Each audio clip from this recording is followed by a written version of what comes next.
Let me tell you about my very first points and miles redemption and why I say all the time how much points and miles has truly changed my life. In 2021, I opened up my very first travel credit card, the starter card that everybody starts with, the Chase Sapphire Preferred, and it was for 100,000 points, which we still haven't seen again. I don't know if they ever saw it before, but it was a great offer in 2021. But I had been following the points and miles world for a little while, and I really didn't know if I wanted to get into it or not. But then in 2021, when the world started opening back up again, I said, yeah, let me open up that card. And boy, did it make a difference. I had no rhyme or reason to what I was going to use it for, but it came in handy in 2022. 3 days before Christmas, my then 20-year-old came to me. He came to me 3 days before Christmas in 2021 and said to me, I'm going to Maryville in January. Now, he had an offer for a scholarship in the fall and he turned it down.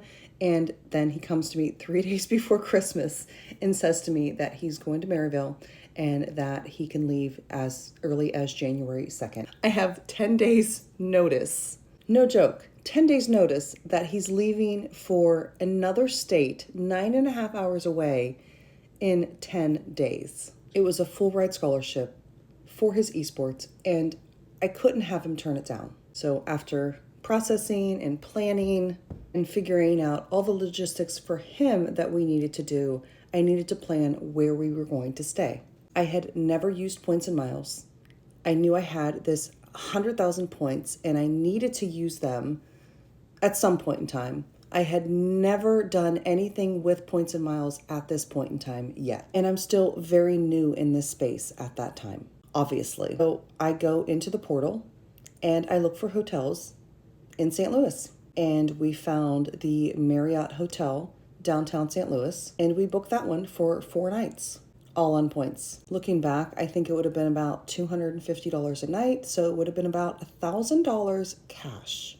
So we booked it, we took my son down there, and we stayed there at that hotel. It was a beautiful hotel, and it was right next door to the St. Louis Arch. It has a Ruth Chris restaurant inside, which we ate at that night, which I won't eat at again, at any Ruth Chris. It just wasn't worth it.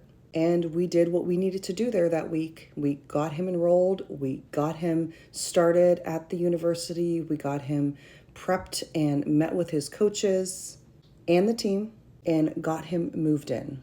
And that trip was still impactful to me for a number of reasons. First off, I literally had 10 days to plan this whole thing. And I was thankful that my employers did not mind me taking off the week of New Year's. Darn kids. And same for my husband.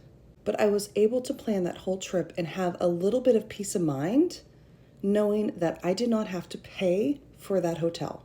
And it started me down this little rabbit hole of, you mean I can stay in a nice hotel and I don't have to pay for it? And all I did was open up one credit card and I still had points left over? Oh my gosh. But that's why I love this space, because I was able to open up a credit card, I was able to stay in a place, and I still had more points left over, and I'm still doing it 4 years later. So that's my first redemption in the portal, which I don't do now, or at least not that often. I would love to know yours. Please tell me in the comments. I would love to know those stories. So if you want to get started in this points and miles world, I do have a free link in my bio. It's just a basic starter education tool that you can use to get started in this space. And I also have some links there as well that can get you started with those first couple of credit cards. And again, they're all free, but they support my channel and they support me being able to continue to bring you education about this space. But until next time, happy travels.